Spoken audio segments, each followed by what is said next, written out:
Bom dia a todos, muito bom dia a todos que vão participar com a gente. Bom dia.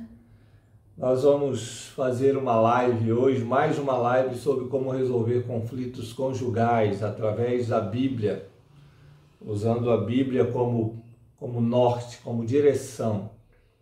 E hoje nós vamos falar sobre o que fazer quando o diálogo termina e os conflitos começam.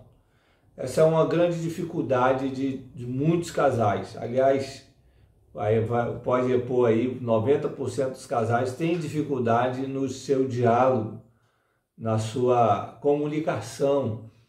E sempre quando o diálogo vai terminando, os conflitos vão dando início. Aliás, alguns diálogos eles terminam porque os conflitos estão começando. Uma coisa sempre, na maioria das vezes, está relacionado um com o outro. Quando o diálogo vai terminando, o conflito vai começando. Quando o conflito começa, o diálogo termina. E um vai puxando o outro para o fundo do poço, para o fundo do abismo. Então, é importante a gente entender o que nós devemos fazer como casais, o que você pode fazer como casal, como cônjuge, quando você sente no seu casamento que o diálogo termina. E, aliás, muita gente tem dito, gente que cuida de casamentos há muitos anos, tem dito que um dos sinais de que o casamento está por terminar é a falta de comunicação, a falta de diálogo, quando você sente que o diálogo está acabando. E o que fazer então? O que fazer para evitar a falta de diálogo? O que fazer para evitar que os conflitos comecem? A gente vai dar aqui pelo menos 3 conselhos para você, baseados na Bíblia, na Palavra de Deus, que vão servir para você evitar que esse diálogo termine e evitar principalmente que os conflitos comecem. São 3 conselhos básicos que nós queremos falar para você. O primeiro deles é: não se entregue ao desespero. Não fique desesperado. Uma das características, uma das coisas que acontecem quando o diálogo vai terminando é a pessoa entrar em desespero, entrar em paranoia. O cônjuge, ou o marido ou a mulher, começam a ter atitudes de desespero, atitudes que vão fazer só o conflito piorar e o diálogo ficar cada vez mais escasso, ao invés de ajudar. A pessoa faz isso numa atitude automática, às vezes na maioria das vezes é uma atitude impensada. Ela entra em desespero porque vê o seu relacionamento terminando. Entra em desespero porque vê que não há comunicação no seu casamento. E esse entrar em desespero faz com que ela tenha e tome atitudes que não são boas, atitudes que vão prejudicar e piorar. Então a primeira dica, o primeiro conselho é: quando você sentir que o diálogo está terminando, que os conflitos estão começando, não tome atitudes desesperadas. Não entre em desespero. E que atitudes são essas? Atitudes do desespero. Primeiro é o abandono do diálogo, como se fosse uma atitude de vingança. Bom, se ele não quer dialogar, eu também não vou. Se ela não quer falar nada, então eu também vou ficar quieto, não vou falar nada. É uma atitude vingativa. Esse abandono do diálogo, achando que com essa atitude de vingança você vai atiçar o outro, ou vai fazer com que o outro fale, ou que o outro dialogue. Ou defender o seu eu, né? Manter o seu orgulho ali de pé, né? Já que ele não fala, eu também não vou falar. Já que ela não fala, eu também não vou falar. Quem sou eu para ser o primeiro? Não vou me rebaixar a isso. Já que não quer, então não quer e fica assim e vai alimentando não só o orgulho, mas os conflitos, né? Porque sem comunicação, sem uma boa comunicação, não se resolve conflitos. Então, essa atitude de abandonar o diálogo é uma atitude de uma pessoa que está desesperada. De uma pessoa que não sabe resolver o conflito, quer resolver numa atitude de vingança, uma atitude de orgulho, e só vai piorar o diálogo. A gente conhece casais assim que ficaram meses sem conversar, dentro da mesma casa, meses sem diálogo, conversando somente, às vezes somente o básico, né? A conta que tem que pagar, o filho que tem que levar na escola, a fralda que tem que trocar, só essas coisas. Parece que conversa como quem conversa com uma secretária doméstica, né? Como uma empregada doméstica. Então, não abandona o diálogo. Essa é uma atitude de desespero, de vingança. Olha o que a palavra de Deus nos fala sobre esse tipo de atitude. Romanos 12, 19. Não vos vingueis a vós mesmos, amados, mas dai lugar à ira, porque está escrito: a mim me pertence a vingança, eu é que retribuirei, diz o Senhor. Então, o conselho bíblico é: não vos vingueis a vós mesmos, ou seja, não vingue você. Você não é o dono da vingança. Não é você que retribui a atitude do outro. E aqui o conselho do apóstolo é: não faça isso. Simplesmente não faça. Se o seu marido não quer dialogar, não fique você também sem dialogar, como se você fosse dar um castigo para ele. Ou se sua esposa não quer dialogar com você, não quer se comunicar com você, também não se afaste, não abandone o diálogo. Como se você também fosse fazer uma atitude de vingança. Isso não quer dizer que se o seu cônjuge não estiver com vontade de conversar naquele momento, não quer dizer que você vai insistir nessa conversa. Não é disso que o Marcos está falando. Ele não está falando para você agir com falta de sabedoria e forçar uma barra para uma conversa, né, discutir a relação ou qualquer outra situação, no momento que não é propício, no momento em que o outro não está pronto para ouvir. Não é disso que ele está falando.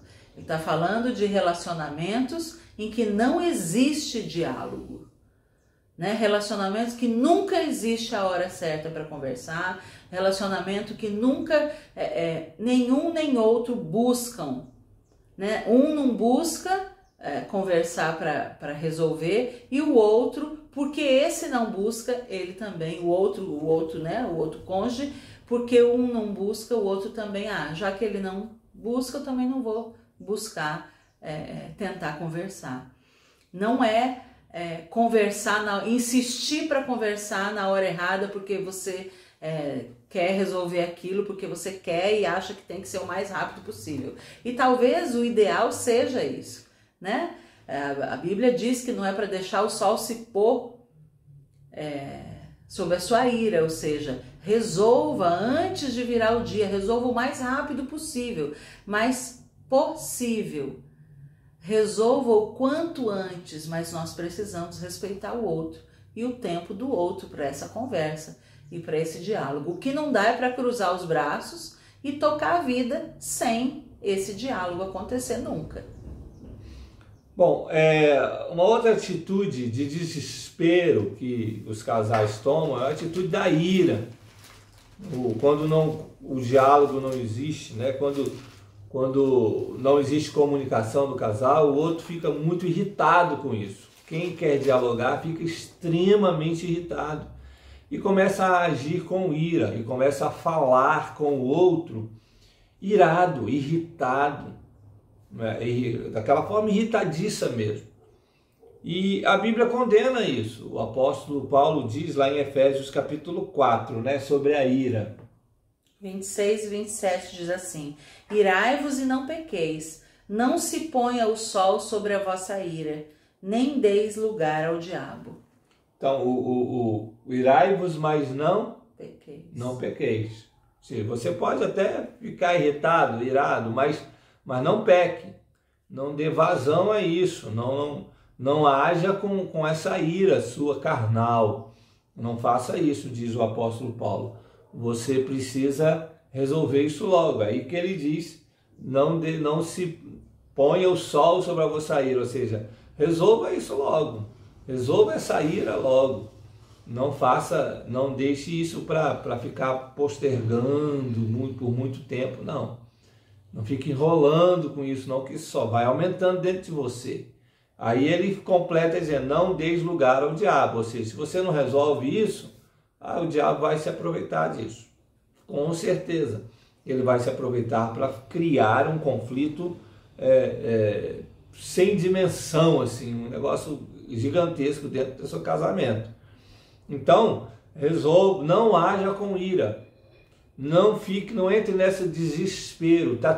A comunicação não está boa no casamento, aí a pessoa fica desesperada e fica logo irada, irritada e trata o outro mal, né? Trata o outro de qualquer jeito, na base da irritação, na base do grito, porque ele sente falta do diálogo, ele sente falta da comunicação.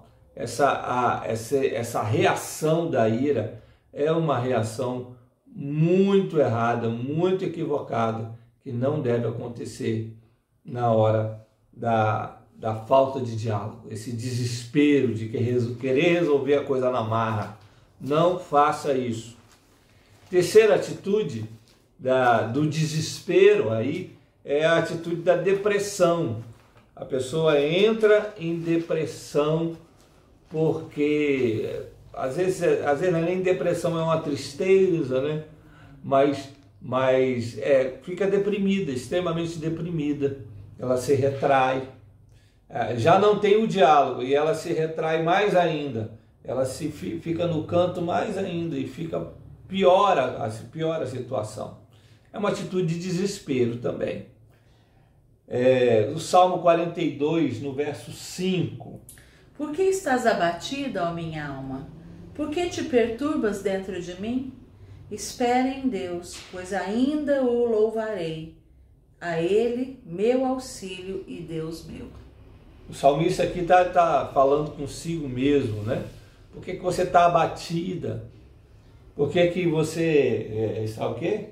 Se perturba dentro de mim. Perturbada. Você percebe uma pessoa aflita, angustiada, né? Cheia de triste, deprimida, uma pessoa caminhando para a depressão.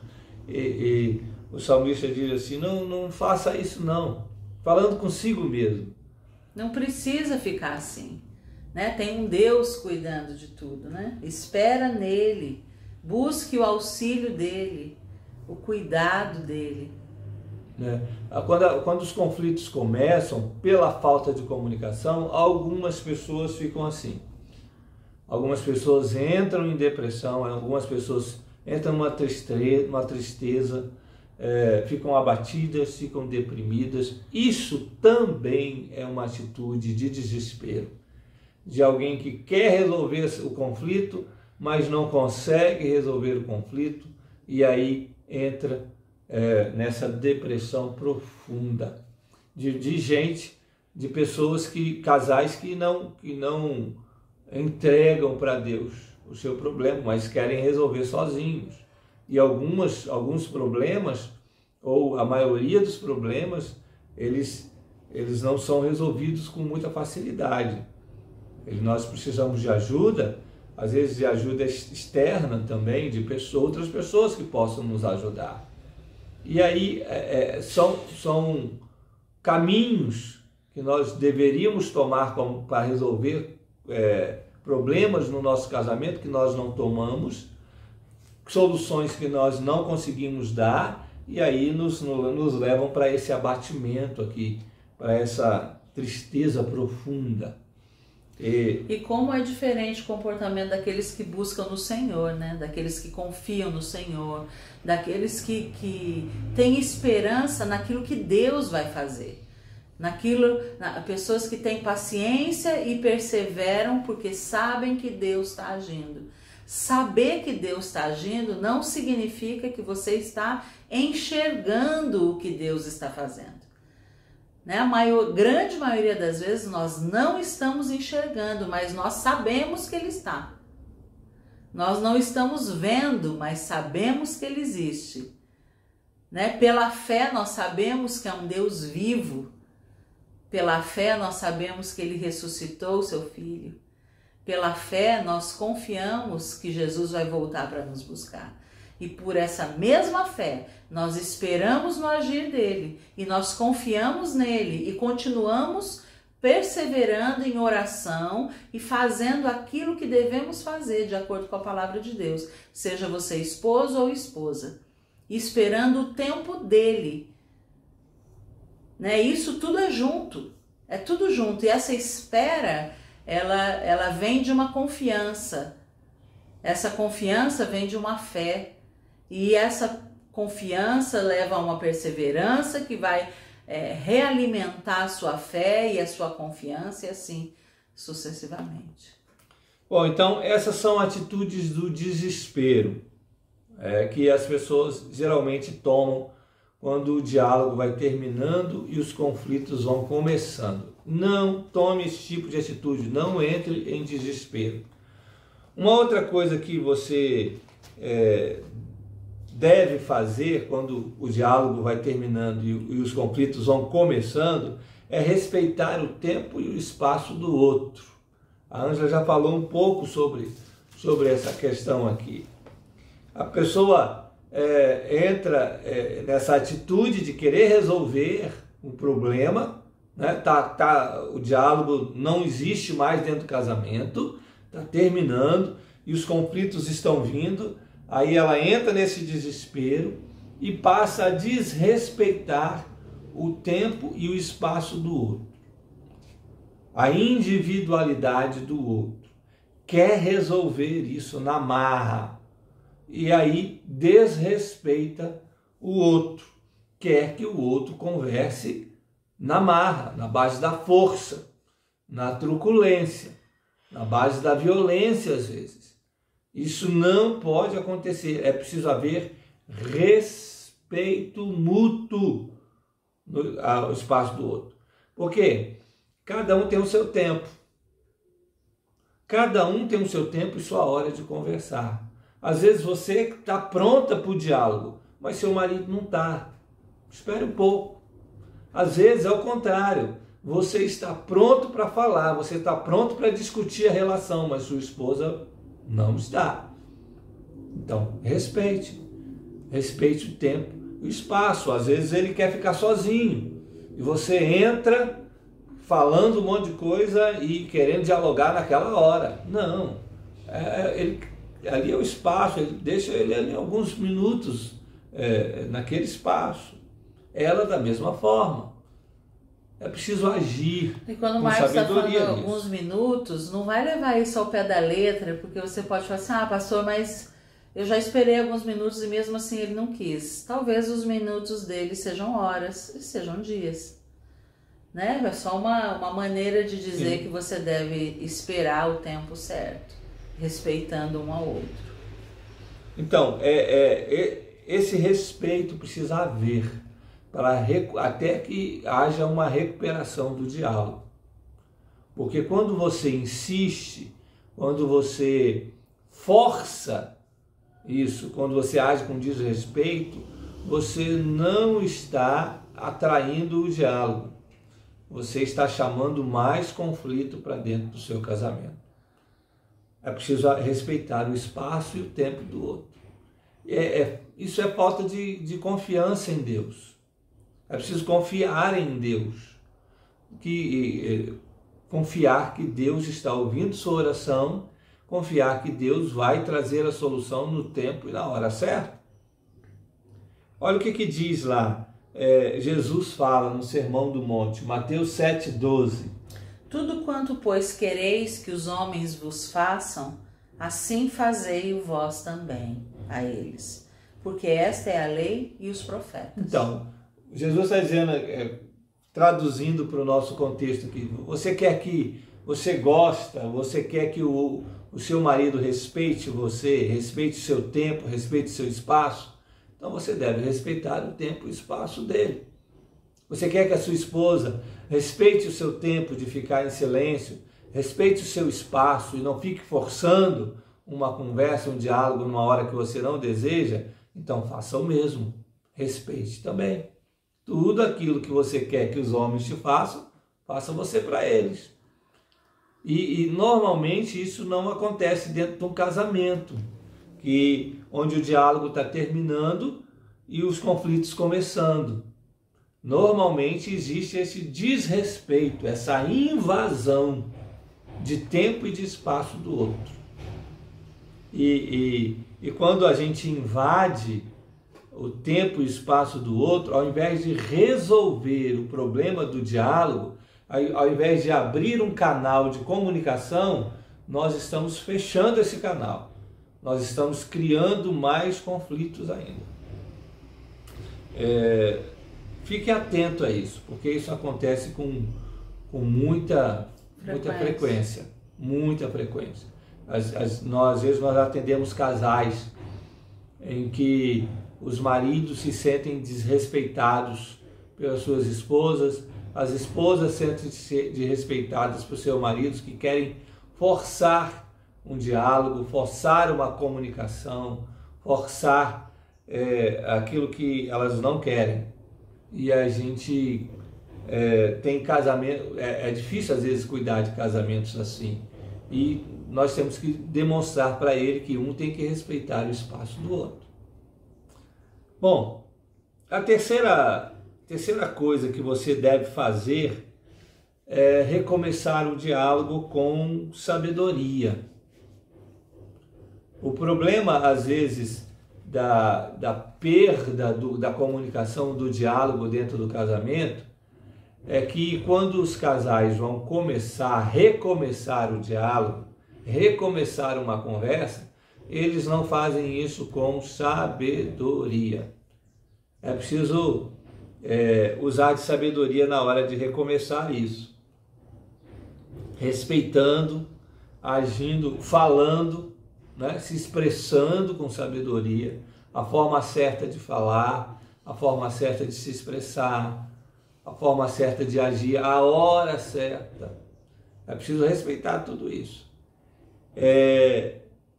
Respeitando que tudo tem seu tempo. Tudo tem o seu tempo. Não queira invadir as coisas. A gente tem atendido alguns casais assim que com problemas na comunicação tem sempre a invasão um pelo outro. Um ao outro são perturbados, são invadidos, como se fosse um ladrão entrando na casa, arrombando a casa, arrombando o coração, arrombando o tempo, né? Haja com sabedoria, não faça isso. Zacarias capítulo 4, verso 10. Pois quem despreza o dia dos humildes começos, esse alegrar-se-á vendo o prumo na mão de Zorobabel. O profeta Zacarias aqui está falando da reconstrução do templo em Jerusalém. E aí ele fala assim, olha, não despreze o tempo dos pequenos começos. Ou seja, não queira resolver tudo logo, ou não ache que só porque vocês estão tendo uma pequenina conversa a coisa não está solucionada. Não, ela vai se solucionar aos poucos. Começa aos poucos, né? Não queira resolver tudo ao mesmo tempo agora, não existe isso. É preciso ir aos poucos, recomeçar com sabedoria. Não despreze aquelas pequenas mudanças que ainda não estão refletindo na melhora que você gostaria, na paz, na harmonia que você gostaria que tivesse na sua casa. Não despreze, eles são pequenos, mas esses pequenos vão se juntando e vão fazendo a diferença no processo, né? Esse é o agir de Deus. Essa é uma das características, né, do agir de Deus que se difere de uma forma tão intensa do nosso. Né? Nós agimos de uma forma, queremos agir de forma imediata, resolver tudo para ontem e estamos ansiosos, estamos sofrendo com esse relacionamento ruim, então queremos sair logo dessa situação.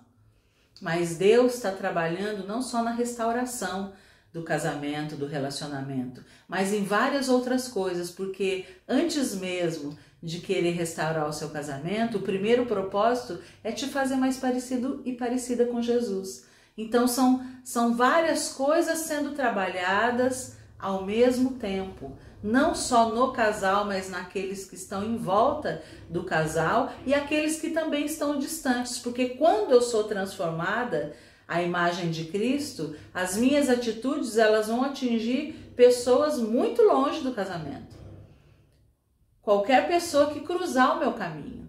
Então Deus tem um propósito muito maior que o nosso, que é só resolver aquilo ali, aquela situação ali. E eu não estou diminuindo essa situação. Eu só estou te mostrando que o propósito de Deus é muito maior do que aquele que nós temos ou aquele que nós conseguimos vislumbrar. Às vezes a gente conversa com casais e aconselha casais que estão com um problema no diálogo, estão com um problema na comunicação, e a gente fala dessa importância de recomeçar o diálogo e tal. Eles vão recomeçar o diálogo e acham que no outro dia vão conversar tudo. Eles acham que pronto, resolveu aqui, recomeçou o diálogo, agora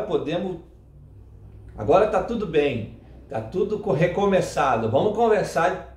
Não, o problema é muito profundo, muito profundo. Não dá para resolver da noite para o dia. Então o problema da comunicação ele é solucionado aos poucos, como muitos problemas dentro do nosso casamento, como alguns conflitos. Não dá para você querer resolver o seu problema de comunicação agora, uma parte dele, e querer já sair conversando tudo, já o diálogo perfeito no outro dia. Agora nós nos comunicamos de uma maneira muito adequada e muito perfeita. Não, as coisas vão se solucionando ao longo do tempo. E se essas questões, essas dificuldades no dialogar, né, elas retomam daqui a um tempo, elas retornam para o seu casamento, isso não significa que aquilo que você começou a viver era tudo uma mentira. Então era mentira, então não estava melhorando. Não, estava sim, mas nós somos pecadores. Nós somos pecadores e vamos agir da forma errada de novo. E aí nós precisamos da sabedoria de Deus, e agora você vai reagir de uma forma diferente da que você reagiu alguns meses atrás, quando você estava começando a buscar ajuda nessa situação. Por que você vai agir diferente? Porque você já é diferente. Porque várias coisas já foram transformadas em você pelo próprio Espírito Santo de Deus. Então a forma como você vai lidar com aquilo vai ser diferente. Não estou falando que você já vai ter chegado no ideal, porque nós é só no céu. Mas cada vez que os problemas iguais ou semelhantes retornam para o nosso casamento, nós já temos aqueles que estão buscando, né, em Deus, buscando a sabedoria do alto céus, buscando a direção de Deus. Os problemas eles vão ser resolvidos e contemplados de uma forma totalmente diferente do que você faria lá atrás. Você mesmo, muitas vezes eu me pego falando, nossa, eu agi assim? Nossa, eu consegui ficar calada. Né? Muitas vezes a gente se surpreende, porque nem nós mesmos sabíamos que já tínhamos caminhado um pouco mais em direção à semelhança de Cristo. Um pouco mais. Né? Lembre-se que é conta-gotas, aos poucos. Mas nós estamos prosseguindo para o alvo. Isso deve ser muito claro na sua mente, para que você não crie expectativas não só em relação ao seu cônjuge, mas em relação a você. Né? E você pode extrapolar isso para qualquer outro relacionamento, mas você precisa entender que você é pecadora, que seu cônjuge é pecador. E você precisa entender que Deus está trabalhando. Estar trabalhando não quer dizer que já está completa a obra. Não quer dizer que está completa. Completa ela estará no céu. Nós precisamos ter essa consciência. A palavra de Deus diz: meu povo se perde por falta de conhecimento. Como nós lidamos de forma errônea e antibíblica, porque achamos que Deus já... mas Deus não é todo poderoso? Mas Ele é onisciente? Ele tem todos esses atributos.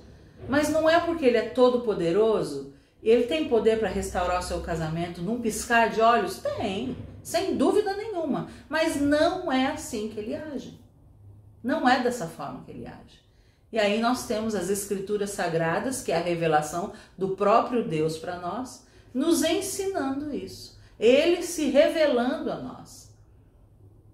Quando eu tenho consciência disso, eu lido comigo mesma, as expectativas, as cobranças, o sentimento de culpa é totalmente transformado. A forma como eu enxergo isso é completamente diferente, não só na minha vida, mas na do outro. E como só esse fato já resolve muitos problemas, já evitam que muitos problemas sejam trazidos à tona, né, Marcos?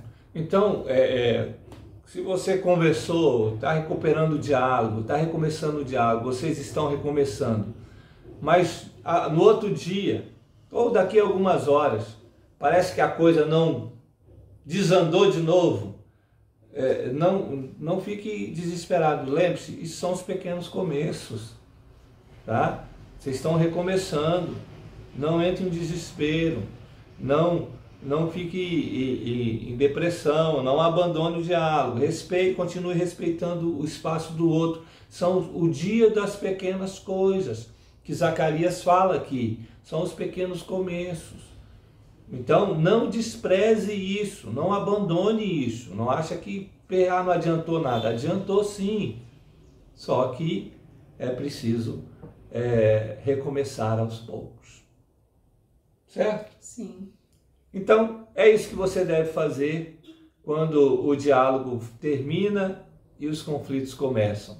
Você precisa não se entregar ao desespero, você precisa respeitar o espaço do outro e você precisa recomeçar esse diálogo com sabedoria e esperança.